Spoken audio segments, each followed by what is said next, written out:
The clock stopped, but not by accident. The clock stopped, 9:07. Mrs. Carter gasped. Her grandmother's clock had never failed. 40 years. It had ticked without pause. Tonight. The pendulum froze. She pressed her hand to her chest. "It's an omen," she whispered. "A warning." The next afternoon, she hurried to the vicarage, her hat crooked, her breath short.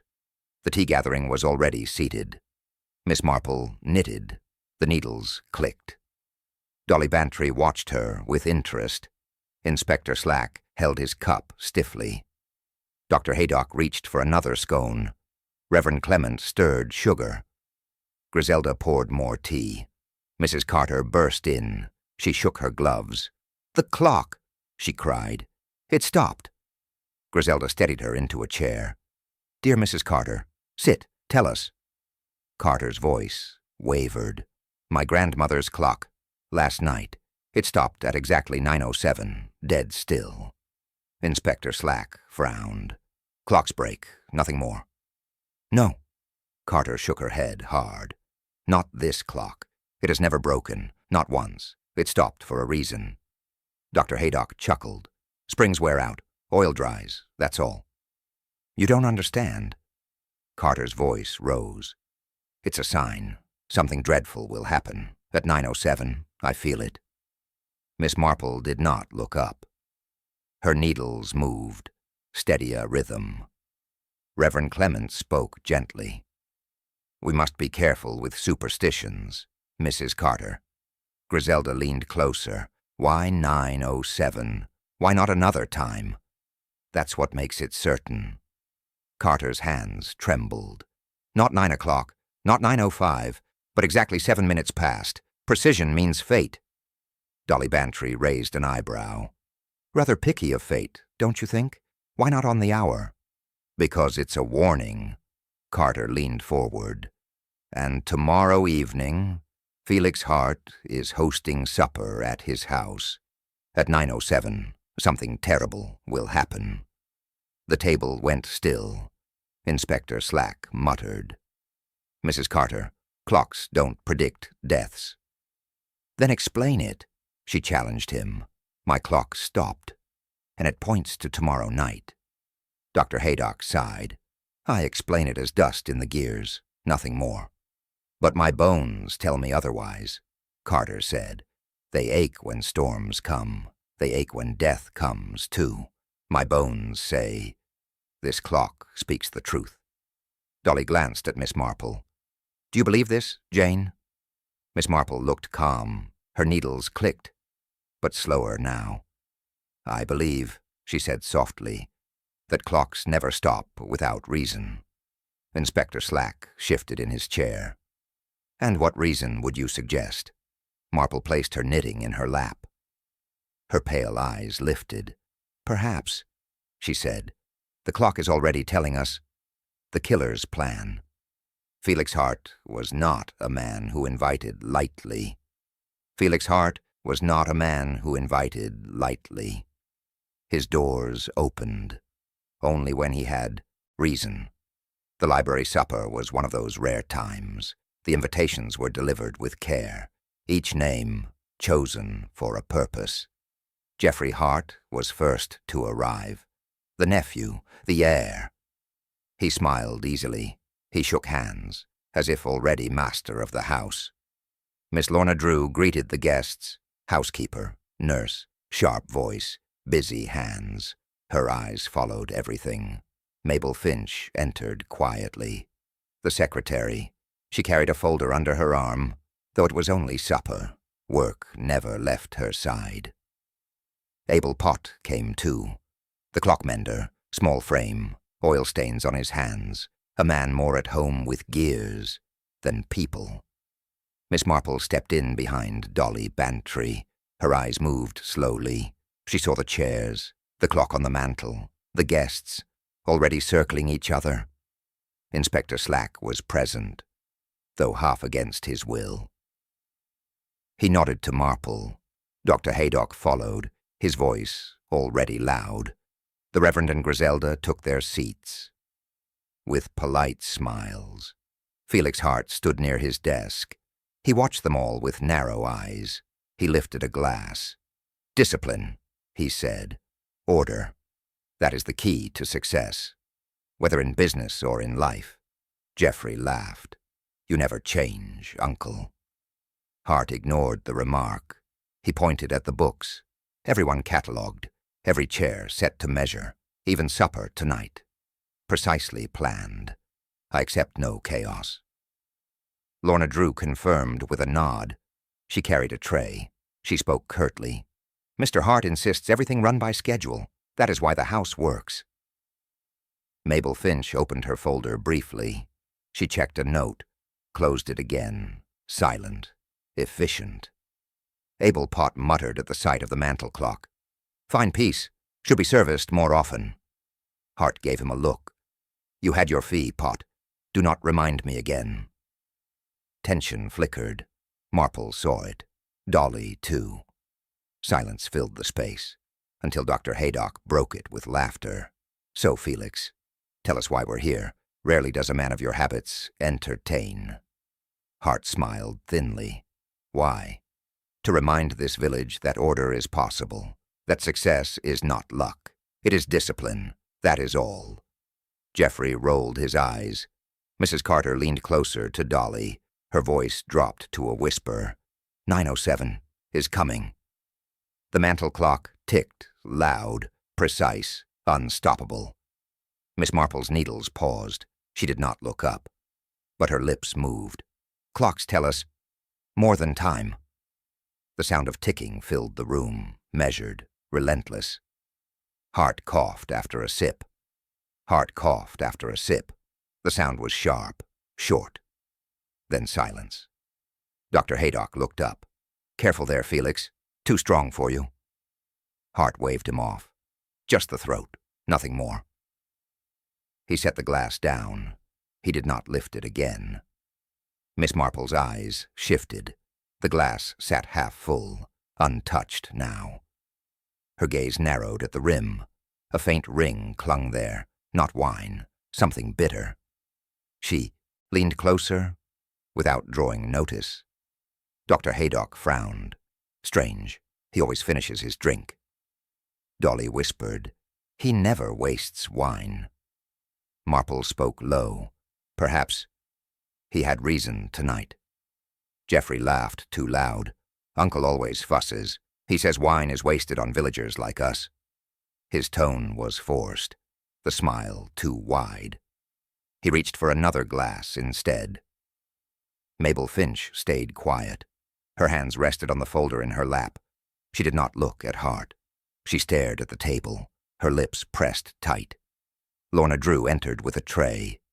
"More wine, Mr. Hart? Shall I bring another bottle?" Hart shook his head.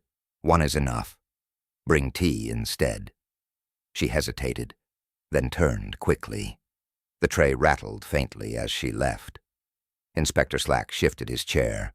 He eyed the glass. He said nothing. But his eyes lingered. Dr. Haydock cleared his throat. "Wine disagrees with some men. I've told him before." Hart snapped back. "I need no doctor's lecture. I drink as I please." The room stilled. The clock ticked, each second, louder. Marple studied the rim again. Her eyes traced the faint smear. Not dust, not stain. Something placed there, deliberately. Dolly whispered, "Jane, what is it?" Marple did not answer. She glanced at Geoffrey. He talked too fast, too bright. He gestured wide, as if nothing was wrong. She glanced at Finch, her face pale, her eyes low. She avoided every look. She thought of Drew, the tray, the rattle, the hesitation. When tea was requested, the threads began to weave, not complete, not yet, but enough to disturb her calm. Mrs. Carter leaned in from her chair. "See, I told you. Strange things. 9:07 will prove me right." Marple did not answer her either. Her eyes remained fixed on the untouched glass. Dr. Haydock sighed. "Felix, leave the rest. You'll thank me later." Hart grumbled, but obeyed. He pushed the glass aside. Marple's hand touched her knitting bag. Her needles stayed still. Her voice was soft. Meant for Dolly alone. Someone tried already, but failed. A folded card lay on Hart's desk. A folded card lay on Hart's desk. Mabel Finch noticed it first. She picked it up. Her brow furrowed. "Mr. Hart," she said quietly. "This was here." Hart looked up. He waved impatiently. "Another bill? Leave it." She shook her head. "Number, it is not a bill." She opened the card, the paper stiff, the words bold. "Your time ends at 9:07. Gasps. Every guest looked. Silence pressed on the room. Geoffrey stepped forward. "Is this a joke?" Hart snorted. "A prank, nothing more." Inspector Slack leaned closer. "Who brought this inside?" No one answered. Eyes shifted. Dolly Bantry glanced at Miss Marple. Marple's needles clicked once, then stopped. Dr. Haydock stood. "This is no joke. It's a threat." Hart laughed again. "Threats don't scare me. Jealous? Fools. Old debts. Nothing new." He tossed the card back to Finch. "Burn it." She held it with trembling fingers, her lips tight. Her eyes avoided his. Mrs. Carter rose halfway from her chair. "There, you see? The clock, and now this. 9:07. Mark my words." Hart waved her down. "Superstitious nonsense. I run my life by discipline, not omens." Slack took the card from Finch. He placed it flat on the desk. He studied the type. No handwriting, printed letters, cheap paper. Marple leaned slightly. Her pale eyes noted the crease, the fold uneven, hasty, not careful. Geoffrey muttered, "Some fool in the village." "They all envy you, Uncle." Hart smirked. "Let them envy. I live. They scrape." Mabel Finch sat again, her face pale. Her hands clutched the folder tighter. Lorna Drew returned with a tray. She set it down. She saw the card. She froze only for a second, then moved again. "Shall I clear this, sir?" "No." Hart's voice cut. "It stays. Let everyone see how I deal with childish tricks." Inspector Slack tapped his chin. "Sir, I advise caution. This isn't ordinary." Hart raised his glass. "I fear no card. I fear no clock. I fear no man in this room." Silence again. The ticking of the mantel clock grew louder, each tick sharp, unforgiving. Miss Marple resumed her knitting, her voice soft, almost to herself. "Warnings are never random. They come from hands, not spirits." Dolly whispered, "Do you think it's real, Jane?" Marple did not answer. Her eyes remained on the card. Hart picked it up once more. He chuckled. He placed it beside the carriage clock. The ticking carried on. The clock hands froze. The clock hands froze. 9:07. A bell rang outside. Just once. Clear. Sharp. Everyone turned. The sound died away. The room fell silent. Felix Hart moved in his chair. Then his body sagged. His head tilted back. His eyes half closed. His mouth slack.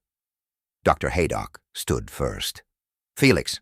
He crossed the room, fast. He pressed fingers to the neck. He bent to the chest. He listened. The room waited. No sound but the ticking. Then even that stopped. The carriage clock on the desk halted, its hands at 9:07. Mrs. Carter gasped. She clutched her shawl. "Prophecy fulfilled. I said it. I knew it." Geoffrey froze. His smile broke. He stepped forward, then back. No, this isn't real." Lorna Drew dropped the tray she carried. The cups shattered. She stood pale. Her lips trembled. She made no move to pick them up. Mabel Finch shut her folder tight. She pressed it against her chest, her eyes fixed on the floor. She did not look at the body. Inspector Slack barked. "No one move. Stay where you are." Dr. Haydock straightened, his face grave. "He's gone," Geoffrey shouted. "You're wrong. He was fine. He was speaking just now." Haydock shook his head. Not anymore. His heart stopped. The carriage clock sat heavy on the desk, its silence louder than sound. The hands pointed firm. 9:07. Mrs. Carter's voice grew high. You see? The clock warned us. My clock, his clock, all the same. Fate chose the time. Slack snapped. Quiet, woman. But his eyes flicked back to the clock. He did not like what he saw. Dolly Bantry whispered to Miss Marple. Is it possible? Could this really be fate? Marple did not answer at once. Her hands rested still on the knitting. Her pale eyes watched the desk. She studied the clock. She studied the stillness of heart. She studied the faces of those still breathing. Haydock sighed. No marks, no struggle. Perhaps it was sudden failure. Marple's lips curved faintly, her voice soft. Sudden, but planned. Geoffrey turned sharply. What do you mean by that? Marple looked at him, then at Finch, then at Drew. Clocks don't stop alone. Bells don't ring by chance. Hearts don't always fail. Without help. Slack stepped closer. You suggest murder? Marple spoke evenly. I suggest preparation. Carter's voice shook. Preparation? Number, this was prophecy. This was fate. I knew it. Marple's eyes moved back to the clock. Her hand touched her needles once more, her voice low, almost to herself. Prophecy requires a prophet. Who is it? The body was still warm. The body was still warm. Dr. Haydock bent over Hart. He pressed the wrist. No pulse. He lifted the eyelid. The pupil. Fixed. Death confirmed, he said, but not long ago. Just minutes. Inspector Slack stepped forward. Room secured. No one leaves. Every guest stays here. He closed the library door. He pulled the latch. His voice was firm. This is now an inquiry. Geoffrey groaned. You can't lock us. Like prisoners. Slack glared. I'll do worse, if needed. Haydock leaned closer to the head. He parted the hair. He touched the skin. There's a mark. Bruising. On the temple. Dolly gasped. From the fall? Haydock shook his head. Number. The body didn't fall. The bruise was made. Before. The guests shifted. Finch clutched her folder tighter. Her eyes flicked once toward Drew. Drew folded her arms, her jaw stiff. Slack noted it down. Bruise. Possible blow? Weapon? He scanned the room. Books, fireplace tools, heavy glass paperweight, plenty of choices. Marple's eyes rested on the desk. The wineglass still there, half full, untouched. Her gaze moved. The carriage clock sat beside it, its hands fixed. 9:07. She leaned closer. Her eyes caught a faint streak, a black smudge across the brass. Soot, not dust. Fresh. Dolly whispered, Jane, what is it? Marple's voice low. The clock tells more than the hour. Slack noticed her. You see something? Marple did not answer directly. She touched the knitting bag at her lap. Her eyes thoughtful. Her lips pressed. Haydock rose. No poison smell, no froth at the mouth. But the bruise troubles me. Geoffrey snapped. He was old. He was weak. Why must you suggest more? Slack barked back. Because bruises don't form at death.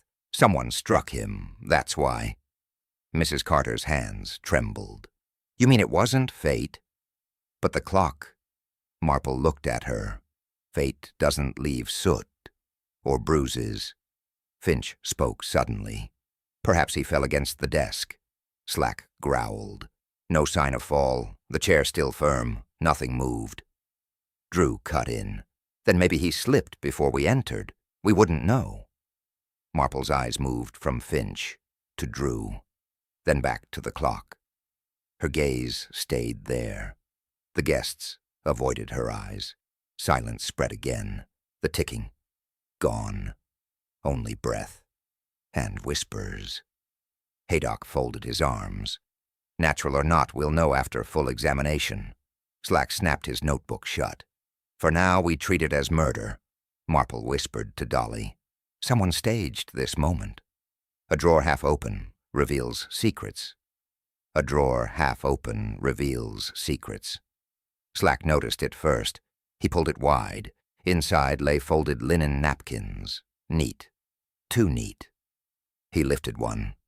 It was heavy at the corner. A grainy smear marked the cloth.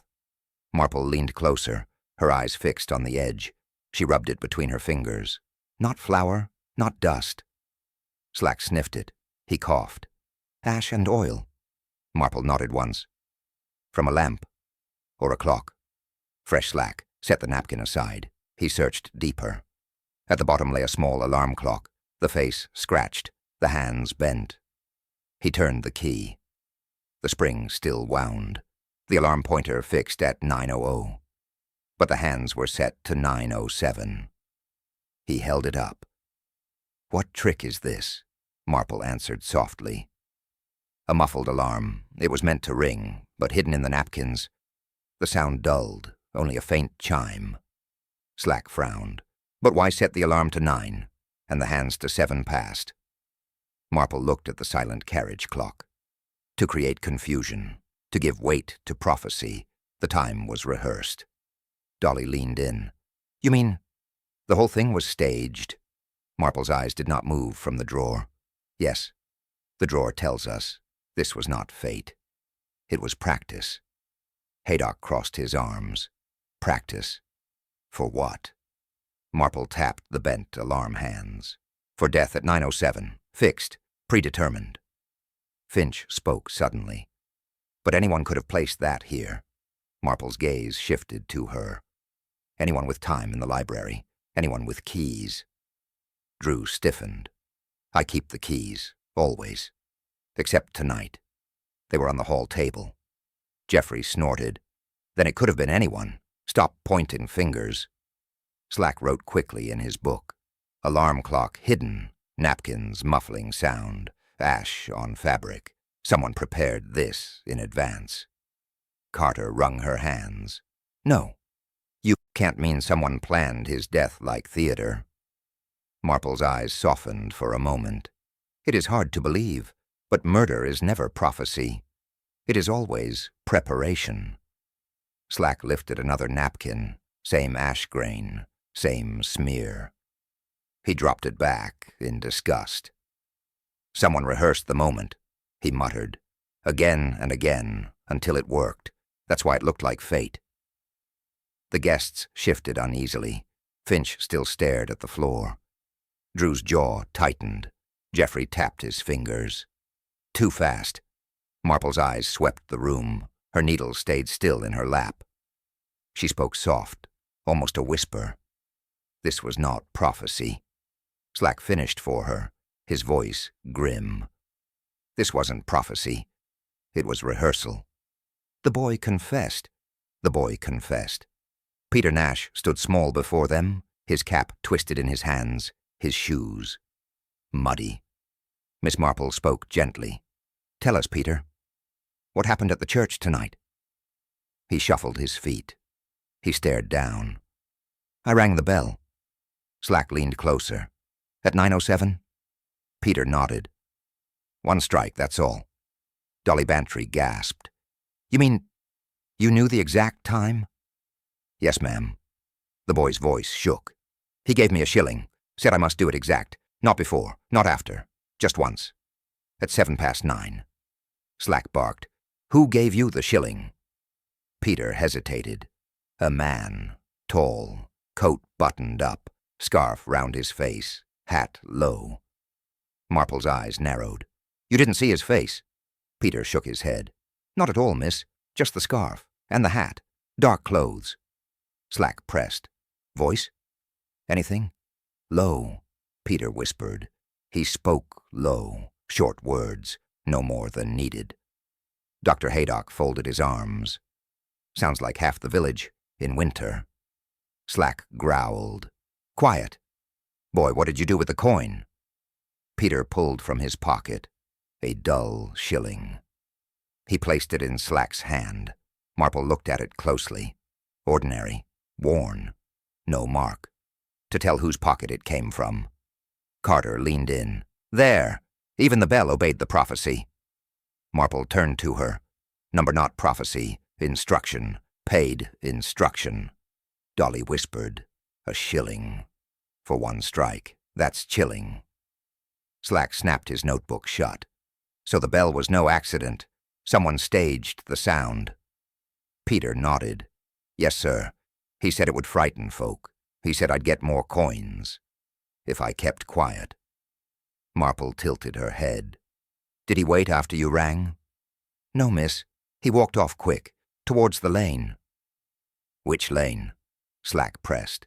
Peter frowned. "The one toward Hartwell House." The room stiffened. Eyes shifted again. Geoffrey clenched his fists. Drew's eyes darted to the floor. Finch pulled her folder closer. Marple studied them all.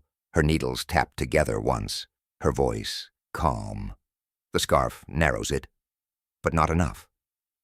The fire told a lie. The fire told a lie. Dr. Haydock bent down again. He touched the skin at Hart's wrist. Still warm, too warm. He frowned. "This isn't right." Slack turned. "What now?" Haydock pressed the chest. He checked the temple. The bruise darkened. He shook his head. "He's been dead. Longer than it seems." Geoffrey snapped. "That's nonsense. He fell just now." Haydock's voice was firm. "Number he died earlier?" "Around 8:15, maybe earlier still." Gasps filled the room. Dolly leaned closer to Marple. 8:15? But we were all here after." Haydock pointed to the skin.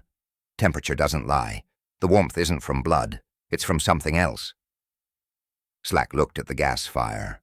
It stood dark, no flame. He touched the grate. Cold. "Not lit tonight," he muttered. Marple's eyes swept the hearth. No ash fresh, no smoke trace. She looked around the chair. She spotted something at the side. A small rubber flask. She leaned closer. A hot water bottle. Her fingers touched it, still faintly warm. Haydock nodded. "There's your answer. Someone placed this on him, to keep the body warm, to trick us into thinking he died later." Geoffrey turned pale. Why would anyone do that?" Marple's voice was steady. "To fix the time of death, to make us believe the prophecy." Carter clutched her shawl. "You mean the clock was right, the bell was right, the warmth, too?" Marple shook her head. None of it was right. All of it was staged. Slack wrote fast in his notebook. "Staged death, false time, a hot water bottle. Someone planned this carefully." Finch shifted in her chair, her hands white on the folder. She spoke quick. "Perhaps Hart himself placed it. He was eccentric." Drew cut in. "Don't be absurd. Why would he heat his own corpse?" Slack barked. "Enough. One of you did this. One of you touched that body before we saw it fall." Haydock rubbed his chin. "The bruise, the wineglass, the warmth. It doesn't add." Marple sat quiet, her eyes still on the bottle, her needles unmoving. She spoke soft. This was no act of fate. The body was dressed in lies, the warmth borrowed, the fire false. Slack muttered, "You mean the clock wasn't the trick? The body was."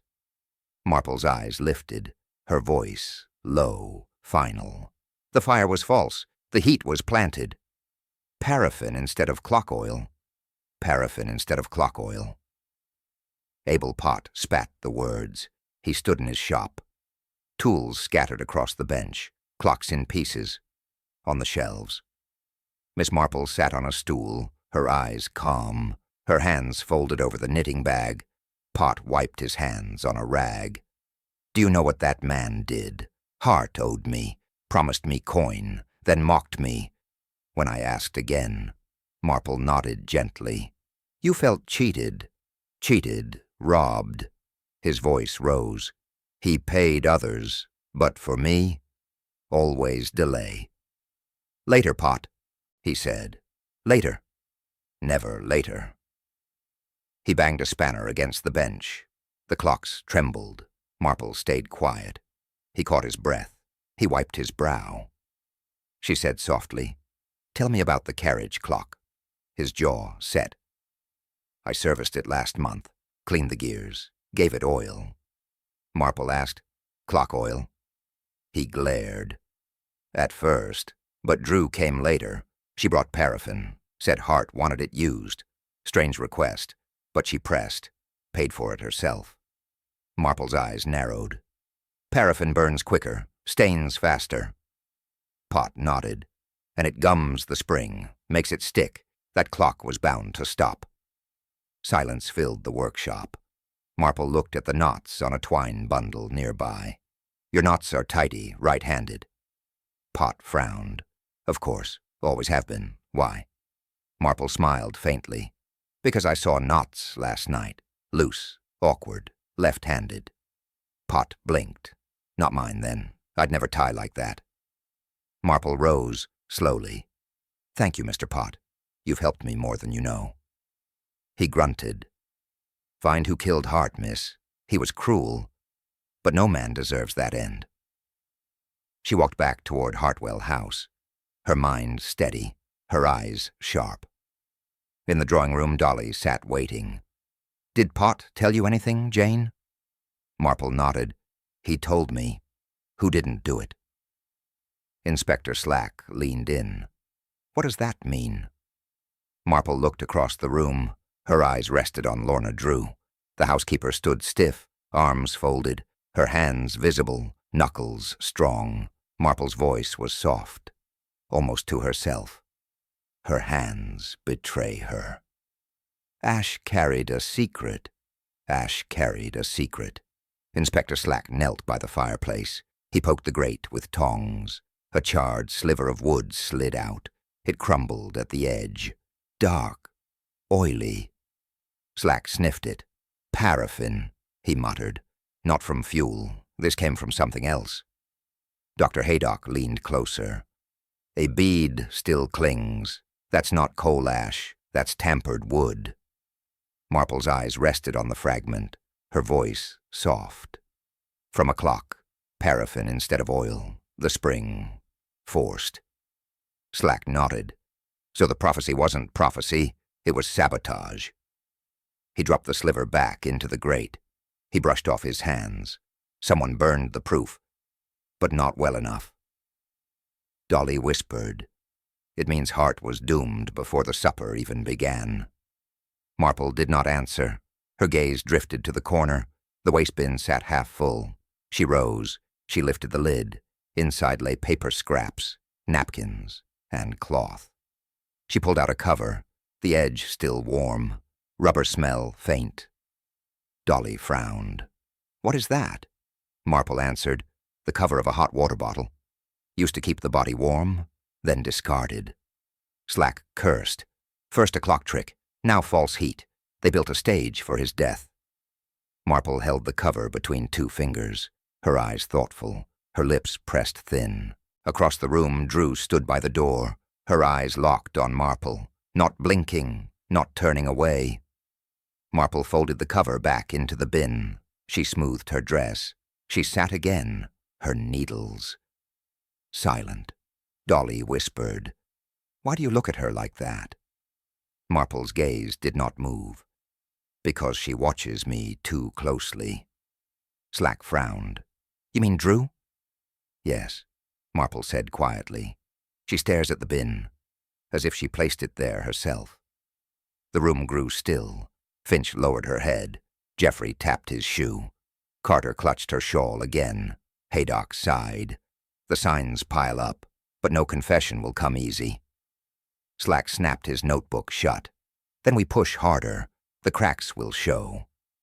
Marple's eyes stayed on Drew, her mind steady, her thought clear. "She knows." "I know." The letter looked wrong. The letter looked wrong. Geoffrey Hart pulled it from his pocket. He held it high. "This proves it," he said. "The estate passes to me. My uncle wrote it down, signed, and sealed." Inspector Slack reached out. "Let me see." Geoffrey hesitated, then placed it in his hand. Straight from the solicitor. You can read for yourself. Slack scanned the page.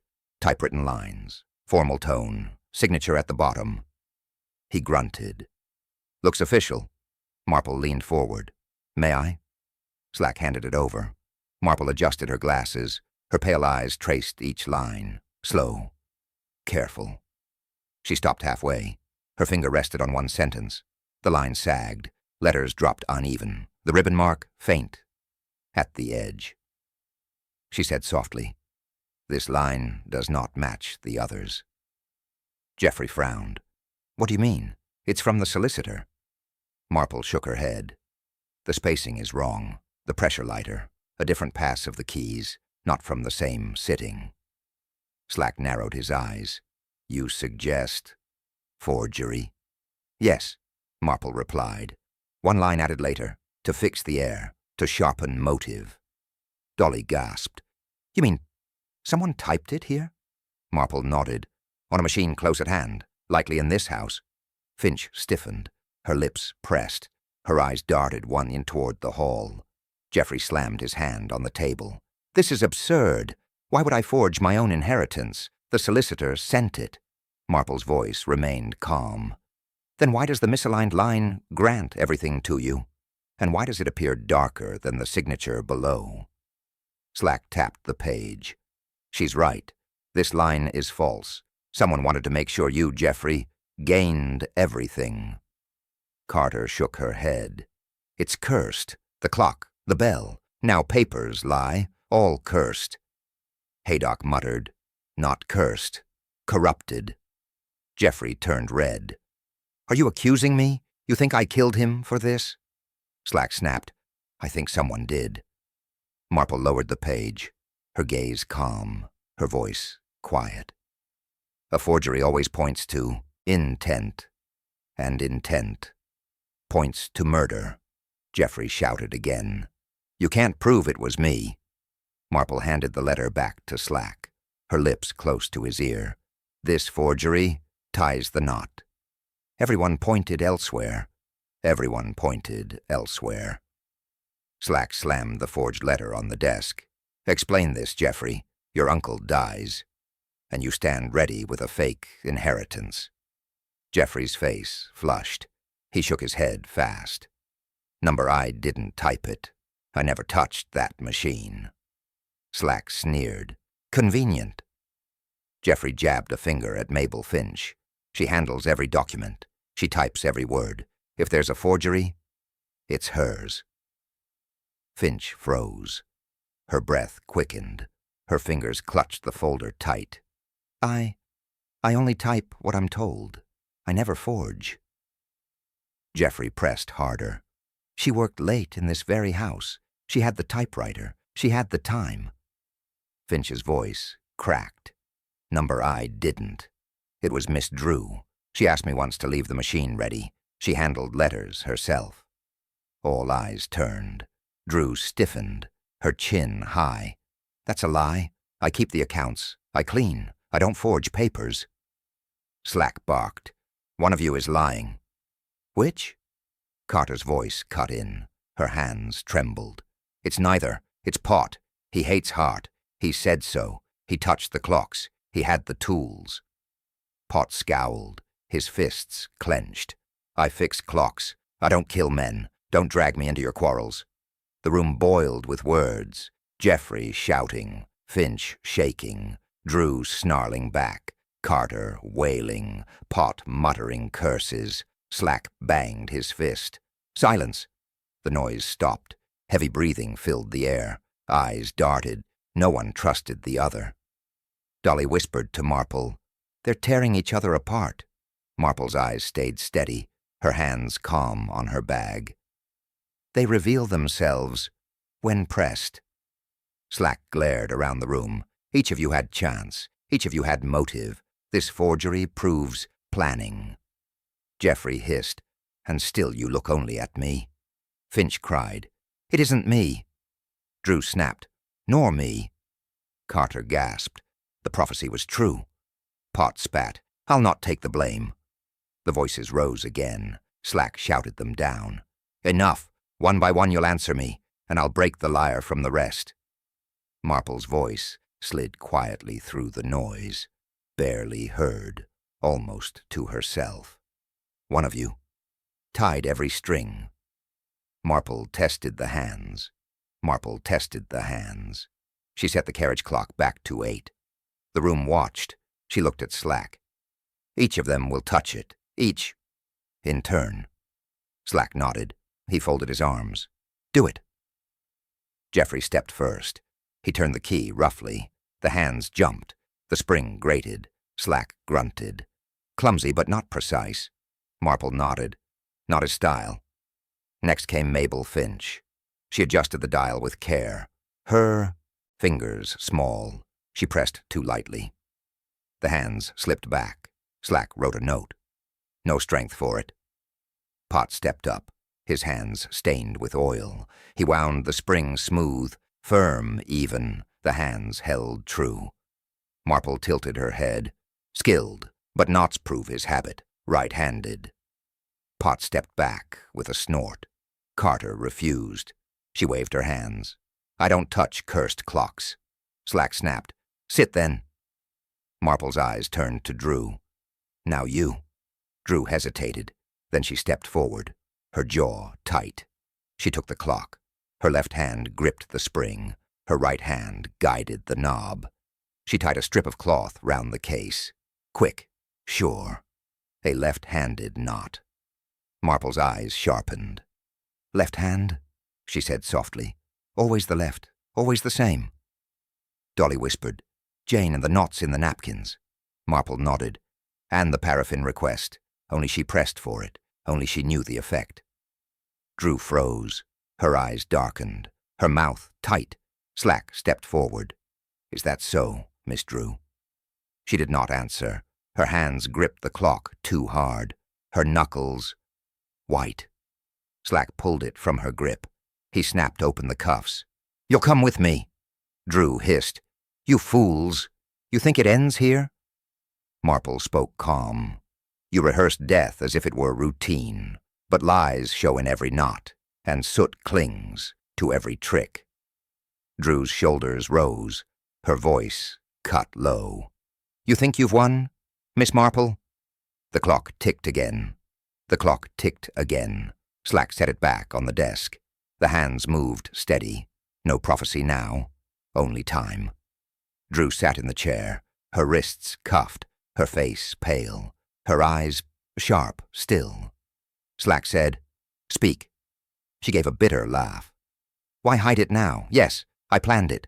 I staged it all, the bruise, the warmth, the bell, the clock, every step. Mine." Geoffrey flinched. "You? Not me?" She turned her head. "You? You're too soft. You waste chances. I did what you never could." He stared down, shame across his face. Slack jotted notes. "Tell the motive." Drew's voice hardened. "He mocked me. He owed me wages. He treated me like a servant. Even after years, and debts pressed me. I had no choice. Order had to come." Haydock muttered, "Resentment." Nothing more. She snapped back. It was more. It was control.